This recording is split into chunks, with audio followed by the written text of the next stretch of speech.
नमस्कार, आप देख रहे हैं प्रदेश का सबसे भरोसेमंद news channel India news Uttar Pradesh Uttarakhand और बड़ी बहस के साथ मैं हूं आपके साथ आयुष चित्रांश। हाथरस में दलित पीड़िता के साथ कथित गैंगरेप और फिर इलाज के दौरान मौत के बाद जिस तरह से सड़क से लेकर सोशल मीडिया तक आक्रोश देखने को मिला, उसने यूपी सरकार को बैकफुट पर ला दिया। बिहार चुनाव और सूबे की 7 सीटों पर होने वाले उपचुनाव को देखते हुए विपक्षी दलों ने भी इस पर जमकर राजनीति की।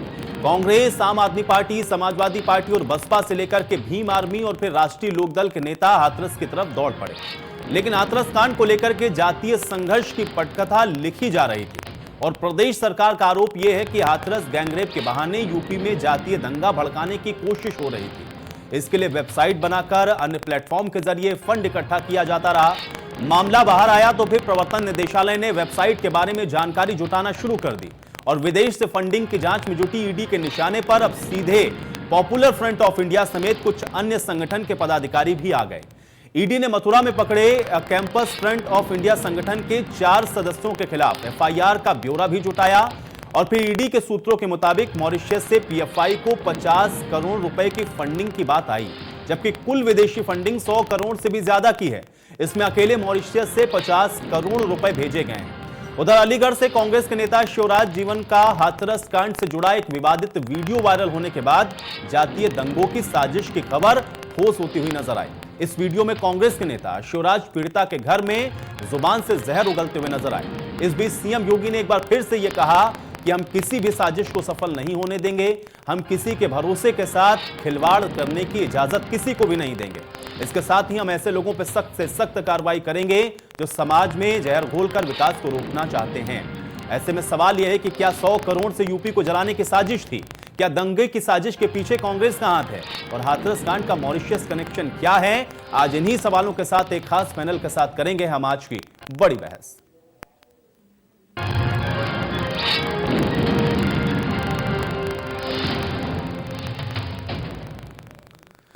तो बड़ी बहस में आज हम अपने मेहमानों के साथ चर्चा की शुरुआत करेंगे, लेकिन उससे पहले कांग्रेस नेता शिवराज जीवन का वो विवादित वीडियो आपको दिखा देते हैं जिसमें शिवराज हाथ काटने और आंख फोड़ने की बात को कह रहे हैं।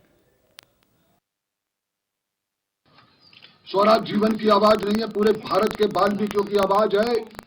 अगर किसी भी दरिंदे ने हमारी किसी भी बहन के उंगली भी लगाने की कोशिश की, किसी भी बहन के साथ अगर बदतमीजी करने की कोशिश की, तो हम मां की कसम खा रहे, अगर उंगली हमारी तरफ लगाएंगे हम उनके हाथ को काट देंगे, हम उनके हाथ को काट देंगे।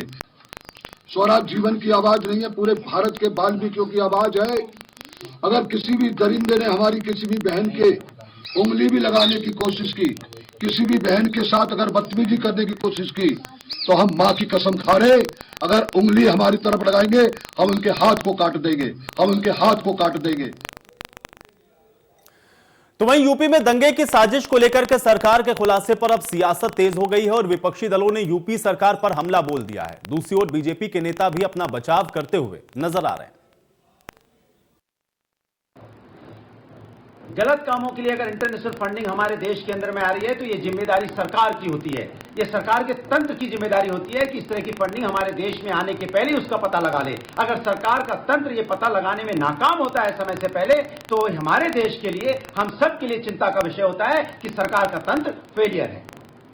क्रूर घटना को, जो कि महिला गैंगरेप से जुड़ी है, और जिस तरह आधी रात उसका दाह संस्कार किया, जिस तरह मानकों को के विरुद्ध जाकर, जिस तरह संस्कृति को कलंकित करते हुए, और अब इसमें जातीय और सांप्रदायिक एंगल को जोड़ देना, तो चूंकि मुख्यमंत्री आदित्यनाथ जी इसी चीज़ के लिए विश्वविख्यात है, जब तक उसमें सांप्रदायिकता का समावेश न करें तब तक उनकी राजनीति परिपूर्ण नहीं होती। किंतु बलात्कार एक घृणित कृत्य है। CAA के बाद से ही जिस तरह से पीएफआई जैसे कुछ राष्ट्र विरोधी संगठन सामाजिक सद्भाव को बिगाड़ने की कोशिश कर रहे हैं, शाहीन बाग के बाद जिस तरह से दंगे भड़काने की लगातार कोशिशें हुई, यही ताकतें हाथरस कांड में भी सामाजिक सद्भाव को बिगाड़ने के लिए, जातीय दंगे भड़काने के लिए सामने आई हैं। इनका षड्यंत्र सामने आया है। तो षड्यंत्र सामने आया है और उसको लेकर के वार पलटवार तो आपने सुन लिया, लेकिन इस पूरे मामले को लेकर के मुख्यमंत्री ने क्या कुछ कहा है, आइए आपको यह भी सुनवाते हैं। गरीब के जीवन के साथ ही खिलवाड़ करना प्रारंभ कर दिया। और एक लगातार ये चल रहा है। लेकिन याद रखना, उत्तर प्रदेश और देश आज जिस स्थिति में है, सबको सुरक्षा और सबको सम्मान देने के इस अभियान को हम मजबूती के साथ आगे लेकर के चलेंगे। किसी की साजिश को सफल नहीं होने देंगे। किसी गरीब के भविष्य के साथ खिलवाड़ करने की इजाजत किसी को नहीं देंगे। ये सभी षड्यंत्रकारी बेनकाब होंगे और बेनकाब होने के अलावा कानूनन कार्रवाई भी सख्ती के साथ ऐसे तत्वों के साथ हम लोग करेंगे जो लोग समाज के माहौल को खराब करके, समाज में जातीय विद्वेष पैदा करके, अराजकता पैदा करके, विषवमन करके विकास को अवरुद्ध करना चाहते हैं। ये विकास अवरुद्ध नहीं होगा। तो चलिए, सभी की बातों को आपने सुन लिया और अब चर्चा की शुरुआत भी आज हम यहीं से करेंगे। कुछ मेहमान मेरे साथ जुड़ चुके हैं, उनका परिचय मैं पहले आपके साथ करवा देता हूं। हीरो वाजपेयी जी हमारे साथ जुड़े हुए हैं, प्रवक्ता हैं भारतीय जनता पार्टी के। हीरो वाजपेयी जी, बहुत स्वागत आपका। मनोज यादव जी हमारे साथ जुड़े हुए हैं, प्रवक्ता हैं समाजवादी पार्टी के। मनोज यादव जी, आपका भी बहुत स्वागत है। और अशोक भारती जी हमारे साथ जुड़े हुए हैं। अशोक भारती जी, आपका भी बहुत स्वागत है। उमाशंकर यादव जी भी हमारे साथ जुड़े हुए हैं। उमाशंकर जी, आपका भी बहुत स्वागत है। हीरो वाजपेयी जी, आपसे शुरुआत करते हैं। कैसे देख पा रहे हैं, क्योंकि एक तरफ तो बड़े खुलासे हो रहे हैं और दूसरी ओर सवाल महत्वपूर्ण यह भी उठ रहा है कि अगर विदेशी फंडिंग हो रही थी और जो बड़े खुलासे अब हुए हैं, तो फिर इंटेलिजेंस को लेकर के भी सवाल हैं। कैसे हो गया प्रदेश के अंदर और कैसे इतनी जल्दी फंडिंग हो गई कि पूरा जो साजिश है उसको रचा जाना शुरू हो गया? मैं आपका पहला कमेंट चाहूंगा हीरो वाजपेयी जी।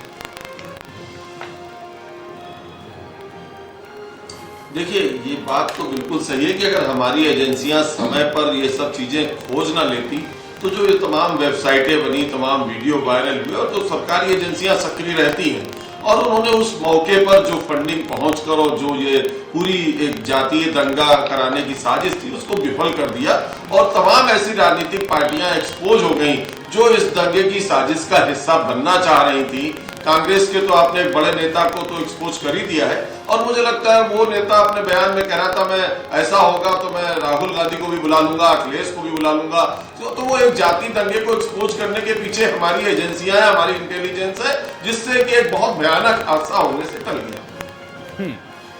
उमाशंकर जी, बड़े गंभीर आरोप लग रहे हैं और खासतौर से अब जिस तरीके से आपके नेता का जो एक स्टेटमेंट और जो बयान सामने आ रहा है, जिसमें वो दलित के नाम पर ये कह रहे हैं कि अगर हमें कोई छुएगा, उंगली दिखाएगा तो उसकी उंगली काट देंगे, फिर तो जो बात हीरो वाजपेयी जी कह रहे हैं उसी को बल मिलता हुआ नजर आ रहा है। बड़े गंभीर आरोप कांग्रेस पार्टी के ऊपर भी लग रहे हैं। मैं चाहूंगा कि जवाब दें।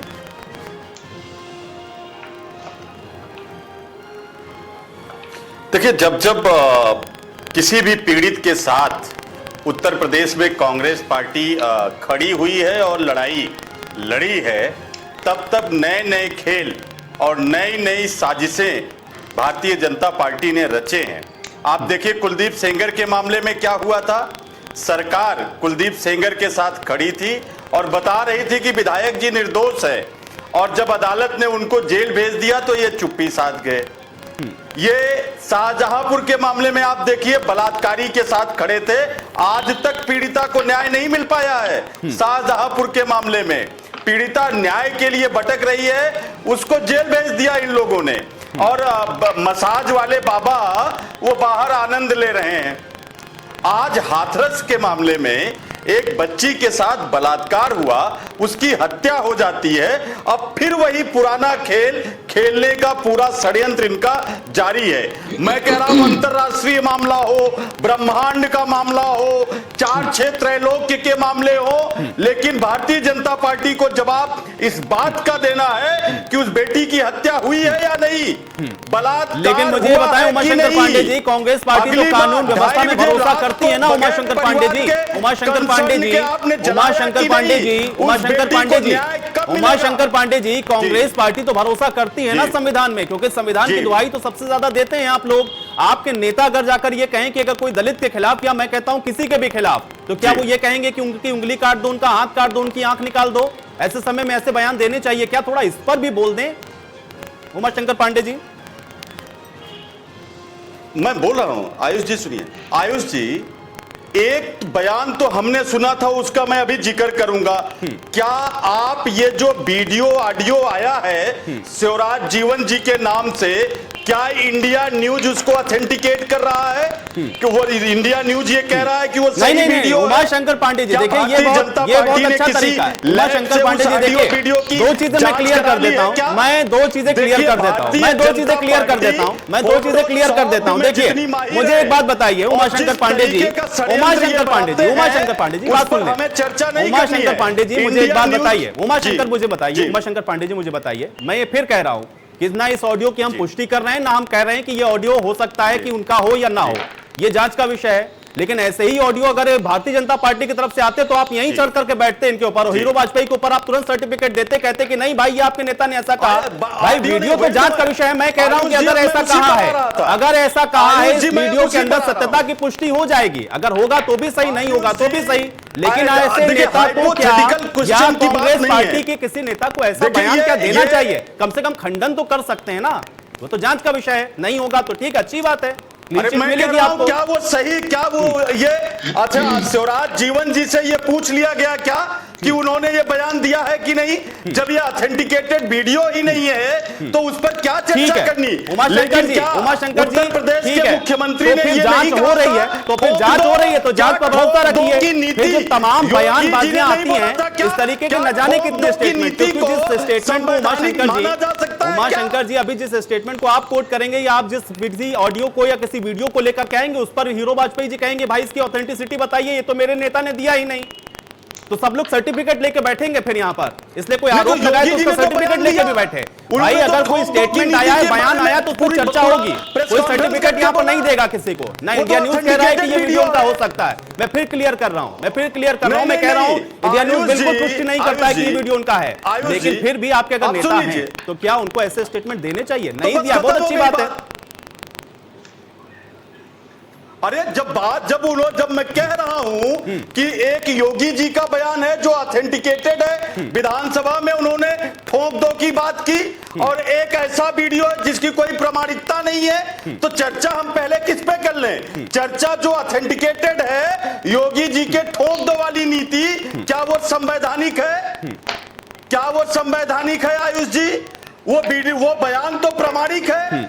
ठीक है, प्रदेश के सर्वोच्च पंचायत में मुख्यमंत्री जी ने कहा, चलिए बहुत अच्छा तरीका है बचने का, ठीक है, बहुत अच्छा तरीका है, ठीक है। जिस दिन ऑथेंटिकेटेड होगा उस दिन उमाशंकर जी भी फिर इस बात का जवाब देंगे बहुत जल्दी से, ठीक है, चलिए ठीक है, ये तथ्य ठीक है। उमाशंकर जी आप भी बहुत समय से, उमाशंकर जी आप बहुत सीनियर प्रवक्ता हैं, उमाशंकर पांडे जी आप बहुत सीनियर प्रवक्ता हैं, मैं भी बहुत लंबे समय से कर रहा हूं एंकरिंग, मुझे पता है तरीका क्या होता है बचने का। अशोक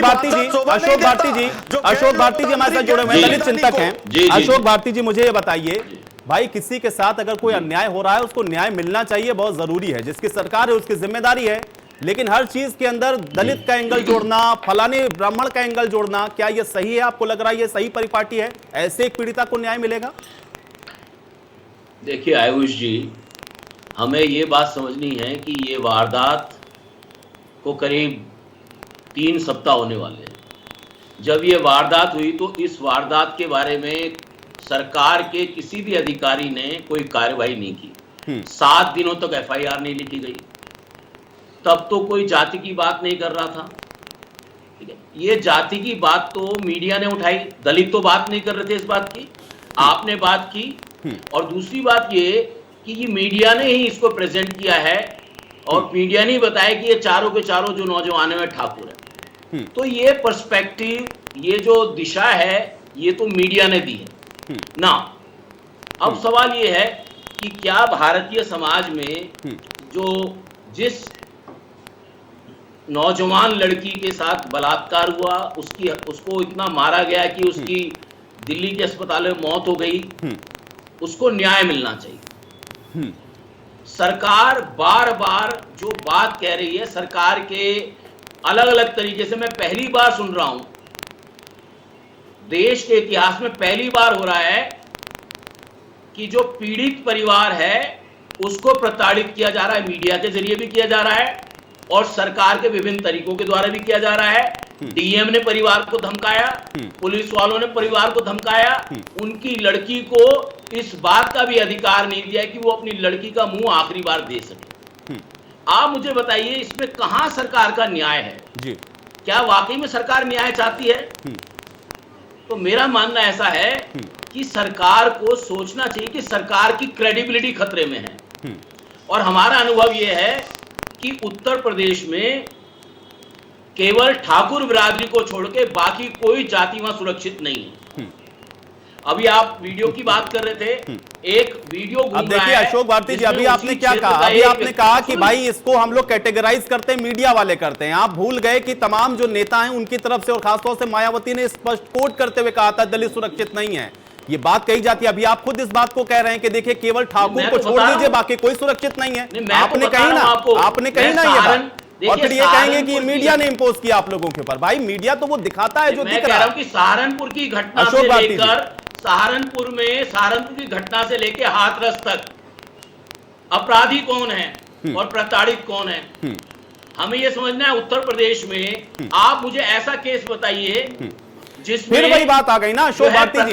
अशोक भारती जी, मैं ये फिर कह रहा हूं आपसे, देखिए घटना के दो पहलू हो सकते हैं, एक अपराधी होगा, एक पीड़ित होगा। अशोक भारती जी, घटना के दो पक्ष होंगे, घटना के दो पक्ष होंगे। अशोक भारती जी, घटना के दो पक्ष होंगे, एक अपराधी होगा, एक पीड़ित होगा।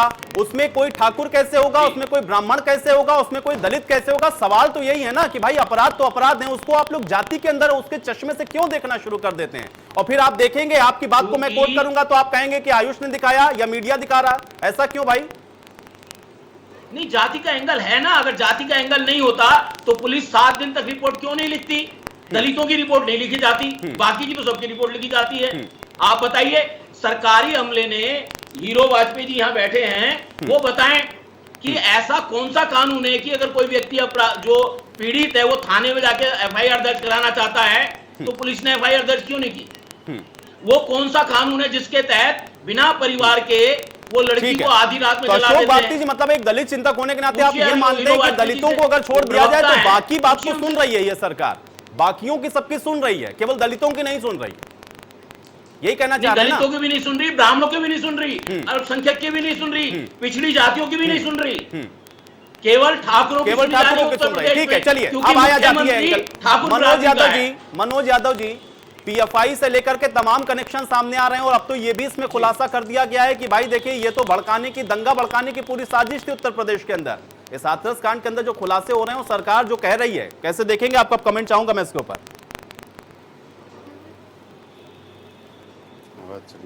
मनोज जी, क्या आप सुन पा रहे हैं? चलिए, मनोज जी तक मेरी आवाज शायद नहीं पहुंच रही है। हीरो वाजपेयी जी, मैं चाहूंगा अगर आपको मेरी आवाज मिल रही हो तो जरा आप ही जवाब दें।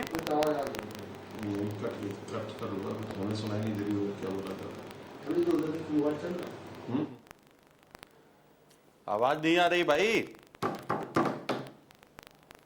चलिए, कुछ तकनीकी समस्या, मेरी आवाज नहीं पहुंच रही है। हम कोशिश करेंगे दोबारा कि मेरी आवाज वहां तक पहुंचे। बहुत अहम सवाल यह है कि एक तरफ तो देखिए दलित चिंतक की बात हो रही है, वो ये कह रहे हैं कि देखिए केवल दलितों को अगर छोड़ दिया जाए तो दलितों के खिलाफ ही जो अत्याचार है वो सबसे ज्यादा हो रहे हैं, और इसके अलावा अन्य जो लोग हैं उनके खिलाफ भी अत्याचार हो रहे हैं। सिर्फ उत्तर प्रदेश के अंदर इस समय जो ठाकुर हैं उनके ही बातों को सुना जा रहा है, इस तरीके के गंभीर आरोप लगा रहे थे यहां पर जो दलित चिंतक हमारे साथ अशोक भारती जी जुड़े हुए थे। इसके अलावा इस पूरे घटनाक्रम में अब जो सबसे अहम खुलासे हो रहे हैं उसके बाद सवाल ये उठ रहा है कि क्या वाकई में जो कनेक्शंस अब सामने आ रहे हैं जिसमें पीएफआई का भी नाम आ रहा है, 100 करोड़ रुपए की फंडिंग जो खुलासा हुआ है, ये बहुत चौंकाने वाला है कि 100 करोड़ रुपए की फंडिंग दरअसल बाहर से हुई है। और अहम बात यह भी है कि इसमें से 50 करोड़ तो अकेले मॉरिशस से ही आए हैं, और दूसरा पीएफआई कैसे इसके अंदर संलिप्त हुआ, ये जो पूरी फंडिंग है वो कैसे हुई, और साथ ही साथ जो जातीय दंगा भड़काने वाला एंगल भी इस पूरे प्रकरण में सामने आया है, उसको लेकर के भी अब आगे क्या और अहम खुलासे होते हैं, ये भी अपने आप में बहुत महत्वपूर्ण है। तो बहरहाल हाथरस का एक कांड इस समय साजिशों के जो खुलासे हो रहे हैं उससे और उलझता हुआ नजर आ रहा है, क्योंकि वजह सिर्फ इसके पीछे यह है, कहा यह जा रहा है कि सरकार दरअसल अपनी कार्यशैली को छुपाने के लिए इस तरीके के खुलासे कर रही है, इस तरीके की बातों को कह रही है, जबकि सरकार का इसमें पक्ष यह है और उसका तर्क यह है कि ये जो खुलासे हो रहे हैं ये सीधे तौर पर इस बात को दर्शा रहे हैं कि कहीं ना कहीं इस कांड के बहाने पूरी तरीके से जो जातीय संघर्ष है उसको रंग देने की कोशिश हो रही थी, इसको भड़काने की कोशिश हो रही थी। और मुख्यमंत्री ने तो सीधे आरोप यह लगाए कि जो उत्तर प्रदेश के अंदर विकास नहीं चाहते हैं वही लोग इन सारी चीजों के अंदर संलिप्त हैं, और उन्हीं के द्वारा इसको भड़काने की और इस पूरे प्रकरण को और ज्यादा बढ़ाने की कोशिश हो रही थी।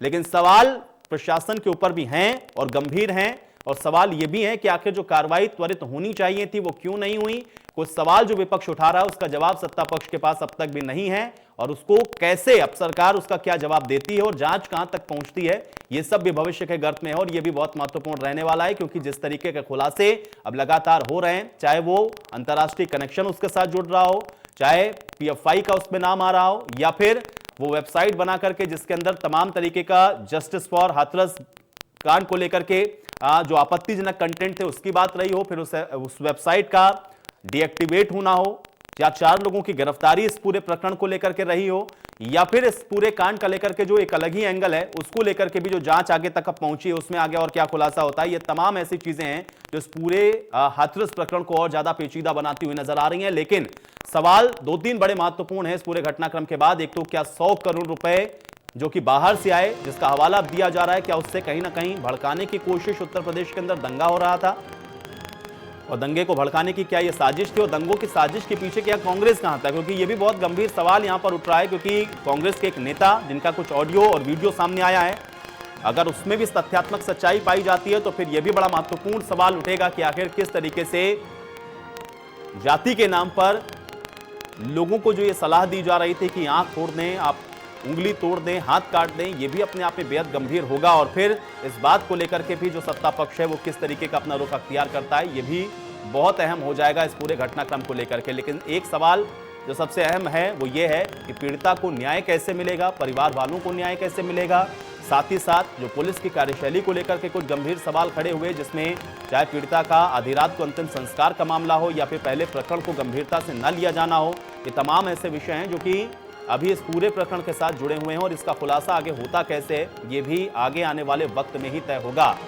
तो सवाल आज बड़ी बहस में यही है, चर्चा भी हम लोग लगातार कर रहे हैं, और दंगों की साजिश के पीछे आखिर हाथ किसका था, और गंभीर आरोप जो लग रहे हैं तमाम पॉलिटिकल पार्टीज के ऊपर, उसको लेकर के उनका स्टैंड क्या है और आगे इसको और कैसे अब राजनीतिक जो रंग है वो और दिए जाएंगे। क्योंकि पूरी तरीके से इस पूरे घटनाक्रम को लेकर के भी जो पॉलिटिक्स है वो कैसे हुई वो भी आपने देखी है। क्योंकि हाथरस में एक-एक करके तमाम बड़े नेताओं का पहुंचने का सिलसिला भी।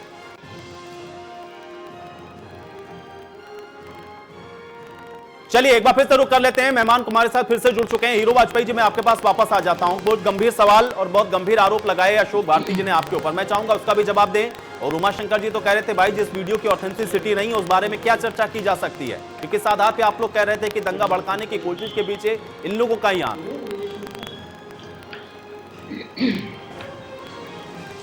देखिए, जहां तक आपके कांग्रेस के प्रवक्ता पांडे जी की बात है, तो देखिए जो कांग्रेस 31 साल से उत्तर प्रदेश में अपनी जमीन खो चुकी है, और इस दंगे रेप कांड की आड़ में राहुल गांधी, प्रियंका गांधी का कूच और वो जो एक राजनीतिक जमीन खोजने की कोशिश कर रहे थे वो फेल हो गई।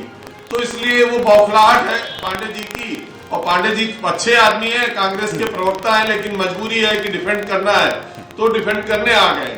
और रही बात भारती जी, नहीं तो राजनीतिक जमीन खोजने की, राजनीतिक जमीन खोजने के लिए इसको आप कैसे कह सकते हैं भाई? राजनीतिक पार्टी है, राहुल गांधी का अधिकार है, उनको बिल्कुल पीड़िता से मिलना चाहिए, प्रियंका गांधी को भी मिलना चाहिए।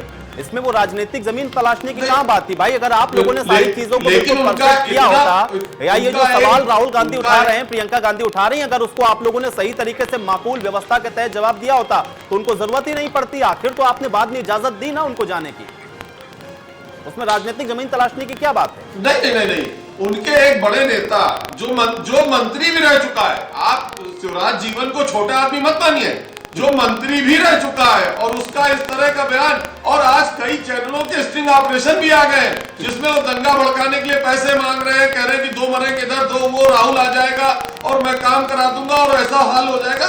ये सब एक सोची समझी राजनीतिक जमीन बनाने की है। कांग्रेस 31 साल से उत्तर प्रदेश में सूखे में है, तो हर घटना के ठीक है, तो हीरो वाजपेयी जिसको प्रमाणित करिए ना भाई। देखिए उमाशंकर पांडे जी तो कहेंगे कि जिसका कोई प्रमाण नहीं, हीरो वाजपेयी जी जिसका कोई प्रमाण नहीं है, जिसकी कोई ऑथेंटिसिटी नहीं, क्योंकि अब मुख्यमंत्री को उन्होंने कोट किया कि उन्होंने तो कहा विधानसभा के अंदर खड़े होकर के ऑथेंटिसिटी थी उसकी। नहीं भाई, देखिए प्रमाणित तो हम नहीं कर सकते, उसको प्रमाणित करना। हीरो वाजपेयी जी मेरा सवाल सुन ले, मैं किसी और चैनल की बात नहीं करूंगा, हीरो वाजपेयी जी मैं किसी और चैनल की बात नहीं करूंगा, हीरो वाजपेयी जी मैं इंडिया न्यूज की बात करूंगा। हम जो वीडियो दिखा रहे हैं, मैं कह रहा हूं कि अगर उसकी ऑथेंटिसिटी है उसकी ऑथेंटिसिटी को प्रमाणित कर दीजिए, आप उसको प्रमाणित प्रमाणित कर दीजिए ना। अगर इतनी ही गंभीर तरीके से ये लोग साजिश रच रहे हैं तो प्रमाणित करिए ना भाई उसको। प्रमाणित हो रहा है ना, तमाम लोग दंगे की साजिश में पकड़े जा रहे हैं। पीएफआई के लोग पकड़े गए, वो फॉरेन फंडिंग का मामला आ गया, मॉरिशस तक 50 करोड़ रुपया पहुंच चुका था।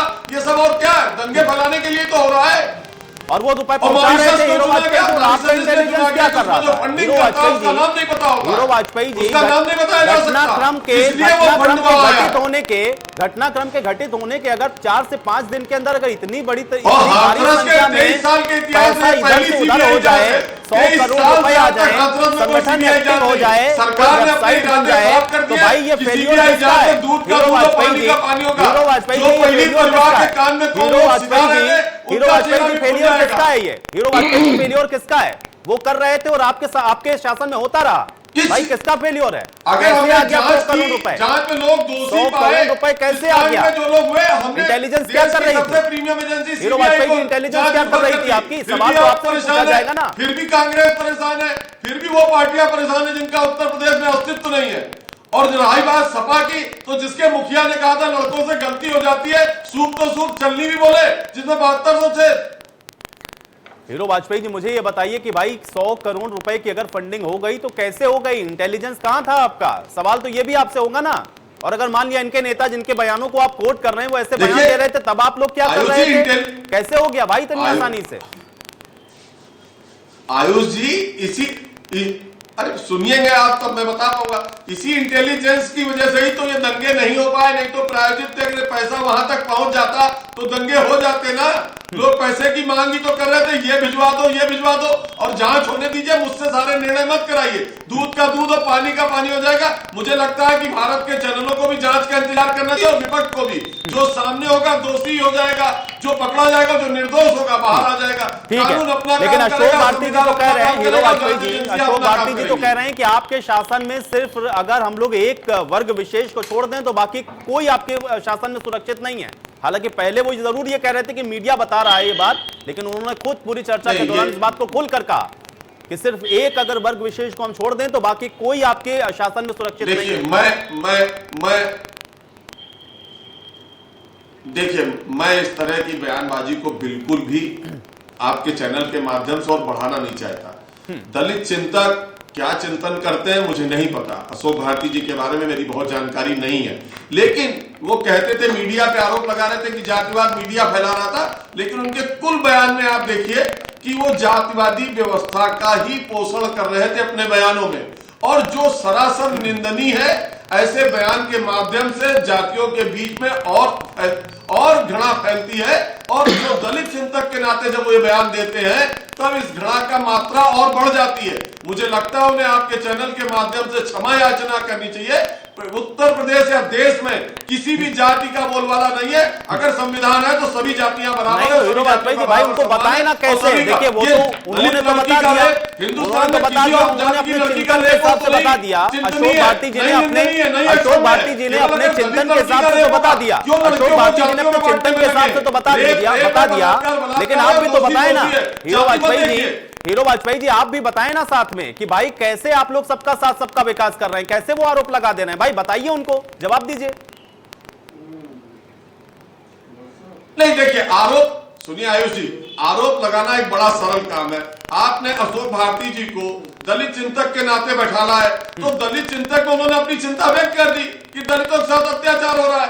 एक लाइन की बात है, अब आप हमसे सफाई मांग रहे हैं कि आप इस पर सफाई दे दीजिए। मैं आपको भारतीय जनता पार्टी के प्रवक्ता के नाते कहता हूं और सरकार के नाते भी योगी आदित्यनाथ, किसी के साथ अन्याय नहीं होने दिया जाएगा। और इस मामले में 23 साल के इतिहास में हाथरस में अब तक कोई सीबीआई जांच नहीं प्रस्तावित की गई। सीबीआई जांच से क्यों भाग रहे हैं? ये दल क्यों परेशान है? सबकी जो हालात है वो एक्सपोज हो जाएंगे, दोषी पकड़े जाएंगे। इसलिए ना प्रीमियम एजेंसी है, उस पर आपका विश्वास नहीं है। प्रीमियम एजेंसी है, जांच कर रही, और हमने तो सुप्रीम कोर्ट में हलफनामा दे दिया कि साहब सुप्रीम कोर्ट की निगरानी में जांच कर ली जाए। अब इससे बड़ा भी आप सरकार का कोई सबूत चाहते हैं?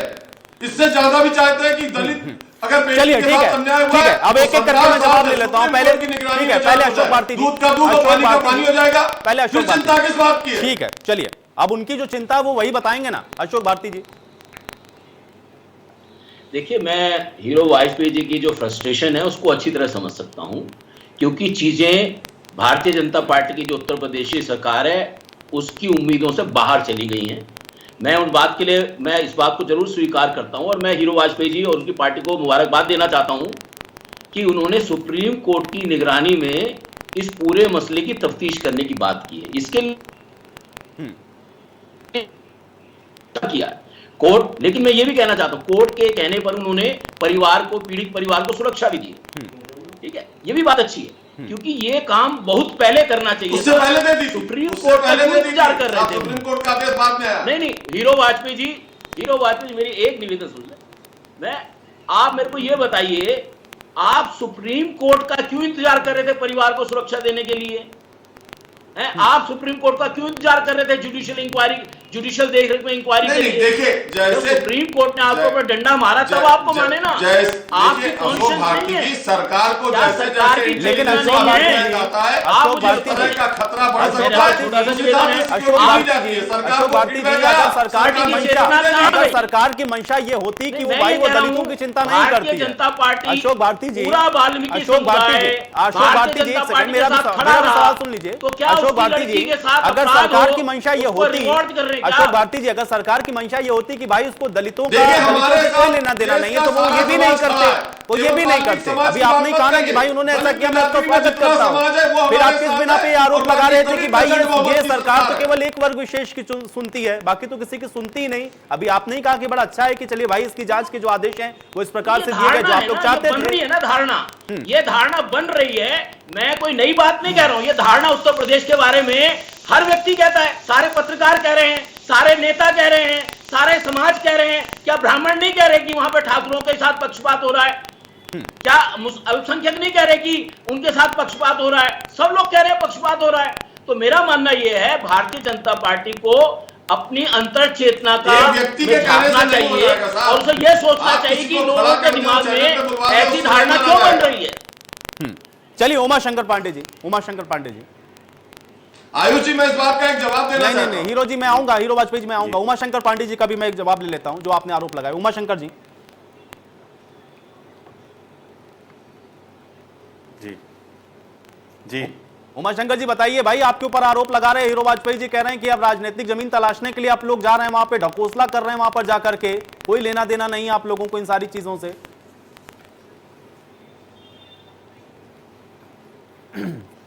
आयुष जी, देखिए इनकी बेचैनी इसीलिए बढ़ी है क्योंकि जो हमारी जमीन नहीं थी वो जमीन सब वापस आ रही है। जनता पूरे विश्वास के साथ प्रियंका गांधी जी के नेतृत्व में और अजय लल्लू जी के नेतृत्व में इनके हर प्रताड़ना के खिलाफ सड़क पे उतर रही है और यही इनकी बेचैनी का कारण है। किसी सुख दुख में ना जाने की भारतीय जनता पार्टी की जो परंपरा है उसका निर्वहन इस गरीब की बेटी के साथ भी इन्होंने किया। यह भी इनके चिंता का विषय है कि हमारे नेता तो जाते नहीं और दूसरे नेता आते क्यों हैं। यह भी हीरो वाजपेयी जी की व्यक्तिगत पीड़ा हो सकती है। आप देखिए इतनी सारी हत्याएं, बलात्कार हुआ उत्तर प्रदेश में, योगी जी कहीं नहीं गए। चुनौती के साथ बता दे हीरो जी, कहीं किसी के सुख दुख में शामिल होने योगी जी गए हो? मोदी जी का इस हाथरस की घटना पर, आजमगढ़ की घटना पर, बलरामपुर की घटना पर, लखीमपुर की घटना पर एक ट्वीट तक नहीं आया। उत्तर प्रदेश के सांसद हैं मोदी जी, एक ट्वीट करके उन्होंने किसी भी पीड़िता के लिए संवेदना नहीं व्यक्त की। ये इनके असली चेहरा है। राहुल जी जा रहे हैं तो इनको खल रहा है, आप खलते रहे। और भी कई चीज इन्होंने कहा है, मैं उसका जवाब दे दूं। आप समझिए, ये पीएफआई और एसडीपीआई को कह रहे हैं कि आतंकवादी संगठन है, ऐसा साबित करने की ये कोशिश कर रहे हैं। मैं भी मान लेता हूं सरकार आपकी है, जांच एजेंसियां आपकी हैं, एलआईयू आपका है, आईबी आपका है, आप कह रहे हैं, मैं मान लेता हूं। लेकिन माय डियर फ्रेंड, ये बताइए, ये जो पीएफआई है ये रजिस्टर्ड है कर्नाटका में सोशल ऑर्गेनाइजेशन के रूप में, सरकार आपकी है, उसको बैन क्यों नहीं किया? कब पता चला ये आपको कि आतंकवादी संगठन है? कल पता चला, परसों पता चला, या 29 को पता चल गया था जब आपने जो है लड़की को लाके जलाया था? अगर पता था तो बैन क्यों नहीं किया? और आयुष जी, आपके दर्शकों के लिए मैं कह रहा हूं, ये देखिए ये कितने झूठे लोग हैं। एक तरफ उसको 80G में रजिस्टर्ड है पीएफआई पीएफआई और एफसीआरए में रजिस्टर्ड है, यानी कि फॉरेन फंडिंग लेने की छूट है। और यहां जो उनको चंदा देगा, देश का निवासी जो पीएफआई को चंदा देगा, उसको इनकम टैक्स में छूट भी मिलेगा। ये दोहरी मानसिकता क्यों? अगर वो आतंकवादी संगठन है तो आप उसको छूट दे रहे हैं। और यही नहीं, उसके तमाम पदाधिकारियों को आयुष जी, मैं चुनौती के साथ कह रहा हूं, जो संगठन आतंकवादी है उसके पदाधिकारियों को आप टेलीविजन चैनलों पर डिबेट पे बिठाते हो। शर्म आनी चाहिए भारतीय जनता पार्टी को कि एक ऐसा संगठन जिसको ये लोग आतंकवादी संगठन कहते हैं, उसके पदाधिकारियों को टीवी डिबेट पर बैठाते हैं, उसके एनजीओ को एटीजी और एफसीआरए का रजिस्ट्रेशन देते हैं, जो उसको चंदा देगा उसको ये रिबेट देंगे इनकम टैक्स में। क्या बात पे जी, वाह। योगी जी को और मोदी जी को बता दीजिए कि ये दोहरा चरित्र नहीं चलेगा। चलिए, और लास्ट बात मैं आयुष जी कहूंगा, लास्ट बात जी। देखिए, 2 आंदोलन, 2 केस हुए। ये लास्ट बात निर्भया कांड इस देश में हुआ, पूरा देश आंदोलित हुआ, भारतीय जनता पार्टी के लोग भी गए आंदोलन में। हमने इनके खिलाफ कोई साजिश नहीं की, आरोप नहीं लगाया, हमने निर्भया कानून बनाया, निर्भया फंड बनाया। लेकिन उत्तर प्रदेश में निर्भया 2 हुआ हाथरस में, तो ये कुचक्र रच रहे हैं, ये साजिश कर रहे हैं, ये विपक्ष को निशाने पर ला रहे हैं, अंतरराष्ट्रीय और बहुखंडी अखिल भारतीय साजिश बता रहे हैं। ये अंतर है कांग्रेस में और भारतीय जनता पार्टी में। हीरो वाजपेयी जी, भाई बड़ा अंतर बता दिया। अब मैं चाहूंगा जवाब दे दे जरा।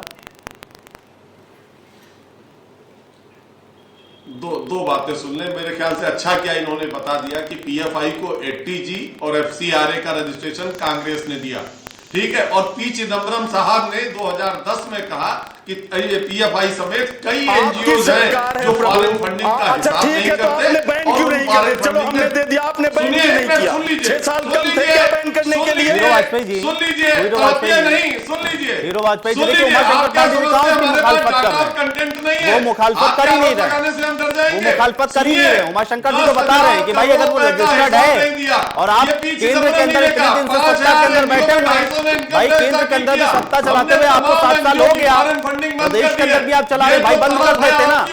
हीरो वाजपेयी जी, बंद क्यों नहीं? तमाम एनजीओ की foreign funding Bharatiya Janata party ने बंद कर दी है, इसीलिए आप तड़प रहे हैं और कोई कारण नहीं है।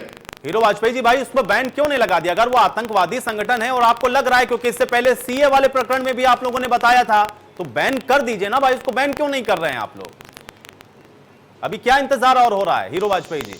बिल्कुल देखिए, ऐसा है, कई घटनाएं जब एक साथ आती है और इंटेलिजेंस का दबाव आता है तो तमाम हाई कमेटी बैठती है, और ऐसा है कि हर चीज को देखकर, पूरा संवैधानिक और कानूनी पहलुओं को देखकर सरकार निर्णय करेगी। और मुझे लगता है इसी तरह ये संगठन अगर कुचक्र रखते रहे तो जरूर बैन होंगे। 6 साल तक हीरो वाजपेयी जी, अभी और कितने कुचक्र का इंतजार करेंगे भाई? ये तो आप लोगों की तरफ से बताया गया ना कि भाई 100 करोड़ रुपए। Hero Vajpayee ji, hero Vajpayee ji, hero Vajpayee ji, भाई 100 करोड़ रुपए, 100 करोड़ रुपए, हीरो वाजपेयी जी 100 करोड़ रुपए का लेन देन हो गया, खुलासा आप लोग कर रहे हैं और अभी कह रहे हैं कि अभी देखिए हम लोग थोड़ा और अभी देखेंगे, उसके बाद जो कार्रवाई होती है वो करेंगे।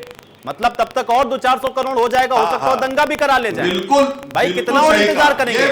इंटेलिजेंस आपका क्या बता रहा है और आप लोग कैसे करेंगे? मैं बताऊंगा भाई, अगर सीए से लेकर के, क्योंकि सीए के टाइम में भी लखनऊ से लेकर के जितने दंगे हुए उसके पीछे आप लोगों ने इसका कनेक्शन जोड़ा। अब अगर तब से लेकर के अब तक आप लोग नहीं कर पाए तो अभी आगे और कितना इंतजार कर रहे हैं, मैं ये पूछ रहा हूं केवल। हीरो जी अपनी बात रखिएगा, लेकिन सवाल सुन लीजिए, कितना और इंतजार? ये फंडिंग देखिए, इस जो संस्था इसके पीछे फंडिंग कर रही थी वो एक ऐसी संस्था है जिसमें नाम नहीं आता। मॉरिशस को क्यों चुना गया? कि उसमें हमें फंडिंग वाले का नाम नहीं आ रहा, केवल 50 करोड़ रुपए उस अकाउंट में ट्रांसफर किए गए हैं जिससे यहां आने थे, हमने उसे ट्रेस आउट किया। जब तक पूरी चीज नहीं आ जाएगी, कानून की नजर में जब तक मजबूती नहीं आ जाएगी, आप कैसे कार्रवाई कर पाओगे? हमने उस फंडिंग को यहां आने नहीं दिया, इतनी सफलता जरूर हमने हासिल की है। ठीक है, चलिए अब अशोक भारती जी की भी कुछ बात का जवाब दे दीजिए। देखिए भाई, इस बात से बच नहीं सकते कि आप इसको जो है दलित बनाम कोई रंग नहीं देना चाहते हैं, लेकिन अगर एक दलित चिंतक भाई चिंता कर रहे हैं, वो ये कह रहे हैं बार बार कि उनके वर्ग विशेष के साथ आप लोग न्याय नहीं कर रहे हैं जब तक सुप्रीम कोर्ट का डंडा नहीं चलता है, तो भाई इसका जवाब भी तो आपको ही देना होगा ना। ये परसेप्शन क्यों बन रहा है? बिल्कुल उत्तर प्रदेश में कभी भी किसी जाति के आधार पर योगी आदित्यनाथ सरकार ने निर्णय नहीं किया। जो भी है बेटी कहीं भी हो हिंदुस्तान भर में, अगर उसके साथ ऐसी बलात्कार जैसी घृणित कार्य होता है तो निंदनीय है। वाजपेयी जी ज्यादा पुराना नहीं है, कोई भी हीरो वाजपेयी जी ज्यादा पुराना नहीं है। आपके ही बीजेपी के नेता ने विधानसभा के अंदर सवाल लगाया था, आपके ही बीजेपी के नेता ने विधानसभा में सवाल लगाया था कि कितने ब्राह्मणों की हत्याएं हो गई और जो विपक्ष को रास नहीं आ रहा, कितने ब्राह्मणों की हत्याएं हो गई, ये सवाल आपके विधायक ने लगाया था। सुप्रीम कोर्ट में किसी भी जांच तो क्यों पूछ रहे हैं आपके विधायक क्यों पूछ रहे हैं भाई? एक वर्ग विशेष को लेकर कई तो बातें हो रही है, वो दलित चिंतक हैं तो वो दलित की चिंता कर रहे हैं। आपके पार्टी के अपने ही जो विधायक हैं वो ये कह रहे हैं कितने ब्राह्मणों की हत्याएं हो गई, भाई उसको बता दिया जाए विधानसभा के अंदर। वो दलित हैं तो दलित की बात कर रहे हैं, आपके अपने ही पार्टी के लोग तो पूछ रहे हैं ना। नहीं देखिए, इस तरह की तमाम चिट्ठियां, जैसे आपने कहा ना कि उनका आपने कहा ना इस तरह के वीडियो का कोई मतलब नहीं, अभी कांग्रेस कह रही थी, तो हमारे भी इस तरह के जो वीडियो सोशल मीडिया में वायरल होते हैं वो गलत है। चलिए ठीक है, अब आप भी छुप लीजिए, जो बात उमाशंकर जी ने कही वही बात आप भी कही। ऑथेंटिसिटी विधानसभा में ऑथेंटिसिटी की बात मैं इसीलिए कर रहा था कि भाई सर्टिफिकेट लेके बैठी है, प्रश्न लगाया था बाकायदे लिखित में, एक सर्टिफिकेट लेके बैठी कि किसका ऑथेंटिक है किसका नहीं है, क्योंकि अपना जो सूट करता है वो तो आरोप लगा देंगे, जो दूसरे के पाले में जाएगा उसको कहेंगे नहीं नहीं ये सही है। भाई ये नहीं होना चाहिए ना। अशोक भारती जी क्या कहना चाह रहे हैं? मैं एक छोटा सा सवाल हीरो वाजपेयी जी के सामने रखना चाहता हूं। अभी कुछ दिन पहले की बात है, दिल्ली के और देश के तमाम अखबारों में छपा है, उत्तर प्रदेश के 75 जिलों में 50% जिलों में एक बिरादरी, एक जाति, मुख्यमंत्री की जाति विशेष के लोग जो हैं डीएम है या एसपी हैं। भाई उत्तर प्रदेश में 20% आबादी शेड्यूल कास्ट की है, मानते नहीं मानते, उनके आईएएस ऑफिसर भी हैं। तो मैं ये कह रहा हूं कि ये ऐसा कैसे हो जाता है कि एक ही जाति के लोग सारी जगह डीएम बन जाते हैं, सारी जगह एसपी बन जाते हैं? ये तो पॉलिटिकल डिसीजन होते हैं ना। तो इसका मतलब है आपकी पार्टी ये सोचती है कि उस पार्टी के जो अफसर हैं उनको आप नर्चर करना चाहते हैं। मुझे इसमें कोई आपत्ति नहीं है, लेकिन आप स्वीकार करने की हिम्मत तो रखिए। आप छाती ठोक के कहिए कि हाँ हम इस बिरादरी के साथ खड़े हैं, आप कहिए, हमें कोई दिक्कत नहीं होगी, फिर हम अपने तरीके से अपना काम करेंगे। हीरो वाजपेयी जी क्यों कहेंगे भाई, जब वो सबका साथ सबका विकास की बात कर रहे हैं तो वो क्यों कहेंगे ये बात कि वो एक जाति विशेष के साथ खड़े हुए हैं? भाई ये कहने से तो काम नहीं चलेगा ना। असल में तो सबके साथ सबके विकास की बात नहीं हो रही ना, हकीकत में तो एक जाति का विकास और बाकी का विनाश हो रहा है। मुझे ठीक है, हीरो वाजपेयी जी जवाब दीजिए। हाँ, मैं ये कह रहा हूं कि देखिए बहुत सही बात अशोक भारती जी ने कही कि आपका जो है अखबारों में छपा, अपने यहाँ जो जाति का सिस्टम है उसके पीछे सरनेम लगता है, और पंडितों में शर्मा, ठाकुरों में सिंह, पिछड़ों में वर्मा, ये 3 ऐसे कॉमन है कि इससे आप जाति नहीं ढूंढ सकते कि किस जाति का है। ठाकुर सारी जातियां लिखती है। हमारे कानपुर के मेयर थे, वो लिखते थे पूरा नाम और लोग उन्हें ठाकुर समझते जबकि वो ब्राह्मण थे। सिद्धार्थ नाथ सिंह हमारे मंत्री हैं, लोग कायस्थ हैं, लोग समझते ठाकुर हैं। ऐसे ही जो ये जातिगत आंकड़े लोग ढूंढते हैं कि सिंह नाम लिखे होने से ठाकुर होगा, ये गलत है। वर्मा लिखे होने से पिछड़ा होगा, जो गलत है। शर्मा होने से ब्राह्मण होगा, ये गलत है। और आंकड़ों के इसी के आधार पर लोग लेकर अशोक भारती जी देखिए सवाल वहीं आके खड़ा हो गया। अशोक भारती जी तथ्यात्मक रूप से गलत है। अशोक भारती जी, मैंने जो पहला सवाल पूछा था, देखिए अब चर्चा वहीं आकर के फिर से वहीं पर आ गई।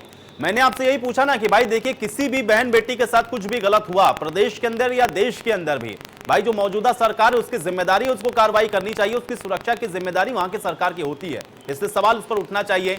लेकिन उसमें ये जाति कहां से आ जाती है, मैंने यही तो सवाल आपसे पूछा था। देखिए पूरी जो चर्चा है वो जाति के इर्द गिर्द पहुंच गई कि भाई एक वर्ग विशेष के साथ ये हो रहा है, दलितों के साथ ऐसा हो रहा है, ब्राह्मण के साथ ऐसा हो रहा है। उसमें उस मासूम के इंसाफ की बात कहां चली गई? किसी भी महिला के साथ बुरा हो उसके लिए आवाज उठनी चाहिए। केवल ब्राह्मण, केवल दलित, केवल क्षत्रिय, राजपूत, ये क्यों आता है इसके बीच में? मेरा सीधा सा सवाल ये आता है महिला अपराध को लेकर के आजादी के बाद जाति को मिटाने की कोशिश नहीं की, अपनी अपनी जातियों को आगे रख के प्रशासन में प्रभुता बनाने की कोशिश की। और आज जो शासन प्रशासन में प्रभु जातियां हैं वो जाति को मिटाना नहीं चाहती। तो जो दलितों के चिंतक पार्टियां आती हैं वो भी कितना इसको मिटा पाई भाई? सवाल तो आयुष जी, उससे भी इसमें मैं पूछा एक जाएगा बात ना। कहना चाहता हूं। जो दलितों को लेकर राजनीति ऐसा करते है, रहे, जिन्होंने बड़ी बड़ी पार्टियां बना डाली, सूबे की मुखिया बनके पीड़ित आकर और बैठ गए, अपराधी में वो भी फर्क कुछ होता नहीं है। कर पाए। अगर इतना ही कर देते तो उत्थान हो गया होता। जो वो दबे पिछड़ी कुचले जातियों का लोग जो हैं, पिछड़ गई थी, दबे कुचले लोग तो उठने कहां की कर कोशिश पाए? कर रहे हैं। और जो दबे आयुष जी, कुचले मैं की इस बारे में राजनीति बात करने कहना की चाहता बात हूं। करते हैं वो कहां नजर आ रहे हैं? अगर नहीं आप दबे मेरे को कुचले की आयुष जी, मैं एक राजनीति बात कहना में चाहता हूं। वो कहां नजर आ रहे हैं? मेरे साथ भेदभाव करेंगे, मेरे को नौकरियां नहीं देंगे, मेरे को प्रशासन में जगह नहीं देंगे, मैं रोऊं भी नहीं, मैं चिल्लाऊं भी नहीं, मैं शोर भी ना मचाऊं और पिटता रहूं मैं। कब तक पिटेंगे भाई साहब? जाति का तो लेंगे। जाति, जब हमारी जाति पर हमला हो रहा है तो आवाज उठाएंगे ना। जाति के नाम पे हमला मैं हो इस रहा पर है एक ना। बात कहना चाहता हूं। चलिए ठीक है, आयुष जी, यही मैं बात मोटी बात कहना समझने चाहता वाली है कि बाद अपराध होता है, जब तक उसको आप लोग जातिगत चश्मे से देखते रहेंगे तब तक राजनीति होगी, इंसाफ नहीं मिलेगा। उमाशंकर पांडे जी। जी जी, देखिए आयुष जी, ये निश्चित रूप से दुखद और पीड़ादायक है जो कुछ चल रहा है। एक बच्ची का बलात्कार होता है और सरकार कितनी संवेदनशील हो गई है कि वो क्या साबित करना चाहती है। आप समझिए भारतीय जनता पार्टी के नेता किस किस तरह की बयानबाजी कर रहे हैं। इनके एक नेता हैं बाराबंकी के, वो कहते हैं वो लड़की तो आवारा थी। इनके दूसरे विधायक हैं सुरेंद्र सिंह, बड़े चर्चित विधायक हैं, उन्होंने लड़की के संस्कार पर प्रश्न चिन्ह उठा दिए। भारतीय जनता पार्टी के तमाम नेता और यहां तक कि प्रशासनिक अधिकारी, एडीजी लॉ एंड ऑर्डर, वो कह रहे हैं बलात्कार हुआ ही नहीं। अरे भाई, बलात्कार की परिभाषा जानते हैं क्या आप लोग? वो कह रहे हैं कि एफएसएल की रिपोर्ट है, सीमेन नहीं पाया गया। शर्म आती है मुझे इस जानकारी पर। बलात्कार की जो परिभाषा है, मैं इस चैनल पे मैं उस तरीके से जाना नहीं चाहता। मैं डॉक्टर भी हूं और फॉरेंसिक मेडिसिन मैंने पढ़ी है, मैं जानता हूं बलात्कार की परिभाषा क्या है। हीरो वाजपेयी जी, अपने नेताओं को बताइए कि बलात्कार में सीमेन पाया जाना जरूरी नहीं है। इस तरीके से एक लड़की की मौत होती है, बलात्कार होता है, और आप लोग रोज भारतीय जनता पार्टी के लोग उसका चरित्र हनन कर रहे हैं। इनके एक विधायक के यहां बैठ के जातिवादी मीटिंग्स होती है, उसको क्यों नहीं पार्टी से निकाला आपने, अपने पूर्व विधायक को, जिसके घर इस तरीके की जातिवादी मीटिंग हुई? विक्टिम सिर्फ विक्टिम होती है, ये कांग्रेस पार्टी का मानना है। और विक्टिम को किसी दूसरे चश्मे से मत देखिए। आप जिस तरीके का खेल खेल रहे हैं वो आप कर रहे हैं। आप बताएंगे कॉन्सेप्ट पीआर कंपनी को कितना पैसा फंडिंग हुआ है और क्यों हुआ है? क्या आप बता पाएंगे इंडिया न्यूज के दर्शकों को कि हाथरस की घटना को दबाने के लिए सरकार अपनी इज्जत बचाने के लिए क्या क्या कर रही है? आप बताएंगे? ये षड्यंत्र मत करिए। षड्यंत्र आप करेंगे, उत्तर प्रदेश जंगल राज, रावण राज से भी बदतर हो गया है। भाई देखिए, हीरो वाजपेयी ये तो नहीं बताएंगे कि भाई छवि सुधारने के लिए पीआर पर कितना पैसा खर्च किया, लेकिन उसका आंकड़ा और ब्यौरा ले आइए, ऑथेंटिसिटी के साथ खुलासा कर दीजिए। खुलासा कर दीजिए, इतने खुलासे कर रहे हैं, ये भी खुलासा कर दीजिए। ठीक है, हीरो वाजपेयी जी जवाब दीजिए। किसी पीड़ित लड़की को के मिट्टी के तेल से छिड़क जिंदा, चलिए जवाब ले लेता हूं। उमाशंकर जी, देखिए गंभीर मामला है। उमाशंकर जी, गंभीर मामला है, थोड़ा गंभीर होकर जवाब ले लेते हैं। आरोप लगा दिया आपने, आरोप लगा दिया। तो नहीं पढ़ा हीरो वाजपेयी जी। जी, मैं एक बहुत सही बात उमाशंकर जी को, अपने दलित चिंतक अशोक भारती जी को, अपने सपा के प्रवक्ता को कहना चाहता हूं कि सरकार अगर इतनी गलत नीतियों पर चल रही है और सरकार का इतना ही विरोध है और सरकार के निर्णय इतने ही 3.5 साल में गलत है, तो मुझे लगता है इन पार्टियों को खुश होना चाहिए। एक छोटा लिटमस टेस्ट होने वाला है, 7 विधानसभा के चुनाव है और उसमें दूध का दूध पानी का पानी हो जाएगा। कई दलों का तो खाता वाता तक नहीं खुलने वाला है, जमानत नहीं बचने वाली है। आपको पता लग जाएगा जनता किसके साथ है, आपके झूठ के साथ है कि योगी आदित्यनाथ के कार्यों के साथ है। लेकिन हीरो वाजपेयी जी, उस लड़की के लिए इंसाफ की बात कहां चली गई? सब चीजें चुनाव सही तय करेंगे क्या? वो तो है, सुप्रीम कोर्ट की निगरानी में सीबीआई जांच कर रही है। अब इससे बड़ी जांच हिंदुस्तान में नहीं हो सकती। ये आत्ममुग्धता ही तो है। अशोक भारती जी, भाई लिटमस टेस्ट है ना हमारे लिए भी, आपके लिटमस लिए टेस्ट भी। होता रहेगा भाई। हमेशा चुनाव इसमें की बात अहंकार नहीं क्या होनी है? चाहिए, परीक्षा है आपके कुछ लिए, मानवीयता के आधार पर भी थोड़ी बातें होनी चाहिए। हीरो वाजपेयी जी, भाई अगर महिलाओं के साथ अपराध हो रहे हैं तो नहीं होने चाहिए, रुकने चाहिए, थोड़ा इस पर भी गंभीरता होनी चाहिए। हर चीज चुनाव के पैमाने पर नहीं तौली जा सकती है। अशोक भारती जी, भाई जाति का चश्मा उतरेगा कब? मुझे बस इतना बता दीजिए। जी बिल्कुल, लेकिन ये कहना कि सरकार गलत कर रही है, योगी आदित्यनाथ के निर्णय गलत है, सरकार इसमें इन्वॉल्व है, ऐसा नहीं है। बच्ची के साथ गलत हुआ, होना चाहिए कि गलत हुआ। लेकिन उसमें जाति का चश्मा नहीं लगना चाहिए। अशोक भारती जी, जाति का चश्मा बिल्कुल नहीं लगना चाहिए। मैंने कहा था जाति का चश्मा हिंदुस्तान क्यों की लगता किसी है? लड़की के साथ बलात्कार हो अक्षम्य है। हीरो वाजपेयी जी, देखिए अगर हर चीज को चुनाव के नजरिए से देखना शुरू करेंगे ना तो आपकी संवेदनहीनता प्रमाणित हो रही है। चुनाव और किसी एक नहीं, मैंने वो जातिगत व्यवस्था खत्म की बात, हमने वो वर्ग तैयार किया लाभार्थी, और जो है प्रेसिडेंट मोहम्मद योगी आदित्यनाथ या मोदी भाई जी को मिला है, उसके पीछे वो वर्ग है लाभार्थी। चिल्लाने से तथ्य मजबूत जातिगत व्यवस्था नहीं है, जातिगत व्यवस्था को भारतीय जनता पार्टी वाजपेयी जी खत्म करना है मुझे। आप भी अशोक भारती जानते जी हैं बहुत शार्प कमेंट करिए, बहुत शार्प कमेंट करिए अशोक भारती जी, हाँ, बहुत मैं जल्दी। बशार भी कह रहा हूं। मैं देखिए, मैं ये कहना चाहता हूं कि आपको ये समझना है, हीरो वाजपेयी जी, आपको समझना है आप सरकार चला रहे हैं, सरकार की जिम्मेदारी है, आपका नारा है सबका साथ सबका विकास। अभी तो कह रहा हूं, लेकिन आप परीक्षा देनी है तो आपके राज्य में बिल्कुल सबका उसी के साथ आधार सबका पर विकास होगा। दिख नहीं रहा है, आपकी राज्य में वो दिख नहीं रहा है, और ये सारे देश के लोग। अरे भाई दिखेगा नहीं तो अभी तो कहा लिटमस टेस्ट है। आपने कहा सरकार आपकी सरकार लोकतांत्रिक तरीके में चुनाव सही करती है, तो एक छोटा चुनाव आने वाला है, हमारे लिए भी लिटमस टेस्ट है और विपक्ष के लिए भी, कि उसने इतना फैसला जनता करती है, लेकिन कुछ मानवीयता के आधार पर भी जो चीजें होती हैं वो मुझे लगता है कि प्रशासनिक व्यवस्थाओं को भी और शासन के स्तर पर भी सोची जानी बहुत जरूरी है। आप सभी का बहुत शुक्रिया, आप लोगों ने चर्चा के लिए समय निकाला, इस चर्चा का हिस्सा बने। हालांकि अब जो खुलासे हो रहे हैं, ये खुलासे आगे और किस दिशा में जाते हैं और नए नए और क्या प्रकरण इसमें खुलकर आते हैं, ये तो भविष्य के गर्त में है। लेकिन सवाल सबसे अहम ये बरकरार है कि आखिर जिस साजिश की बात कही जा रही है, उस साजिश के तहत अब आगे इसमें क्या कार्रवाई की जाती है और कैसे इसको सरकार और बेहतर तरीके से खोलती है, ये आगे आने वाले भविष्य में ही तय होगा। आज बड़ी बहस में मेरे साथ फिलहाल इतना ही।